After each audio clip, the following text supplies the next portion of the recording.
আরে ভাইয়া আমাকে 10 টাকার একটা পপকর্ন দেন। এই নাও সোনা। দোস্ত আমি তোমাদের সঙ্গে খেলা করব। ঠিক আছে তুমি আমাদের সঙ্গে খেলতে পারো, কিন্তু আমাদের একটু পপকর্ন খাওয়াও। বন্ধুরা আমি 10 টাকার পপকর্ন নিয়ে এসেছি, আমার কাছে আর কোনো টাকা নেই। ঠিক আছে কোনো সমস্যা নেই বোন। আরে তোমরা এখানে একটু দাঁড়াও, আমি আমার বাবার কাছ থেকে টাকা নিয়ে আসছি। দোস্ত দেখো আমার বাবা 100 টাকা দিয়েছে, চলো আমরা গরম গরম পপকর্ন কিনে খাই।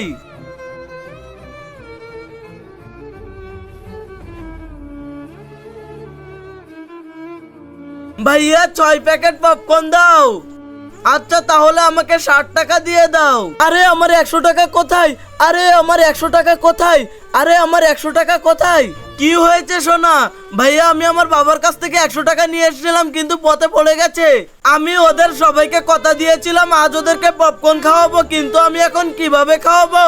কোনো সমস্যা নেই বোন, আমাদেরকে কাল খাওয়ালেই হবে। আরে সোনা এদিকে শোনো, কিন্তু এরপর কি হয় কিন্তু সেটি দেখার আগে এক বস্তা টাকা চাইলে লাইক করো, আর যদি মাকে চাও তাহলে লাইক সাবস্ক্রাইব দুটোই করে দাও। আজকের পপকর্ন সবাই মিলে খাবে।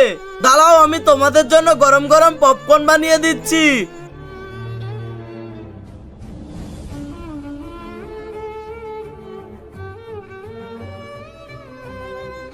ধন্যবাদ ভাইয়া, তোমার মন সত্যিই খুবই বড়। ইয়া রাব্বাল আলামিন। আল্লাহু